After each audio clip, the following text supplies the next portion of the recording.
That was a day when Mr. Walker had been on the face of it on his own at the material time and would have had the opportunity of killing Mr. Platt and disposing of the body without anyone else discovering about it. On day 8 of the trial, it was Albert Walker's turn to take the stand. When Albert Walker went into the witness box, it was obviously something of an electric moment. They weren't sure whether he was going to give evidence, and I hoped and prayed that he would, because I thought to myself that if he gives evidence, people will see him for what he really is. When he was on the stand, he was very confident, very charming again, charming to the judge, very relaxed.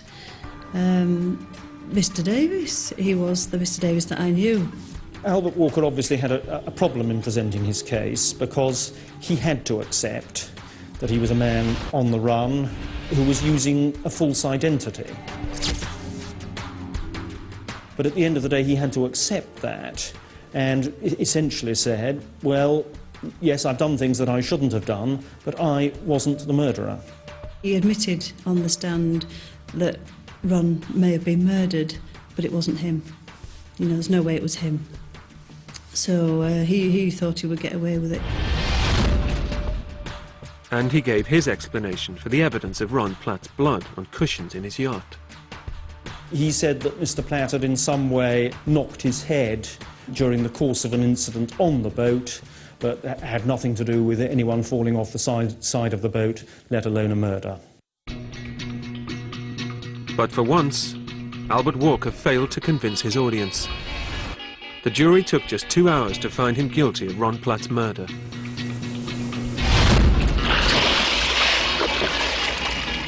He was sentenced to life imprisonment.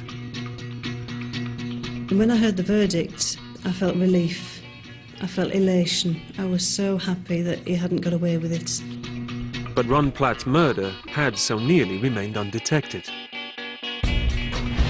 Albert Walker was extremely close to getting away with it, because the chances of trawling up a body within 7 days of it having been put in the water in an area not very often fished was extremely remote.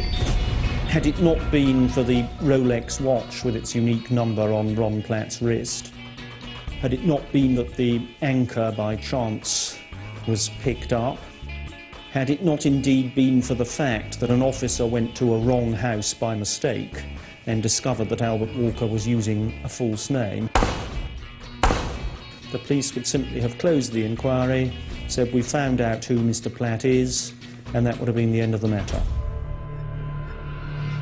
Albert Walker's trail of deception and false identities had fooled most people most of the time. I still find it hard to believe that someone that could be portrayed to be such a nice, kind person could have done this. In fact, I know that there are people that don't believe it, that still refuse to accept that this has happened. It's like, oh, it can't have been him. He was good. He was very good, doing all that he did and passing himself off here. I don't know anyone who I've spoken to here who had any particular doubts about him. I found it very difficult to reconcile the Ron that I knew and was fond of with the man that was in the dock, the man that they were saying all these things about. And it wasn't that I didn't believe that he was guilty, as indeed he was proved to be. It was just that I couldn't reconcile those two people.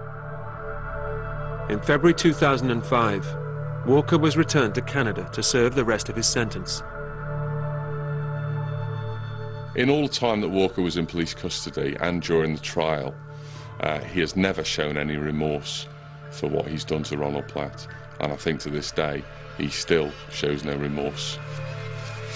He used me as a front for his business, betrayed my trust, and ultimately he murdered somebody that I cared very deeply about and spent a lot of my life with.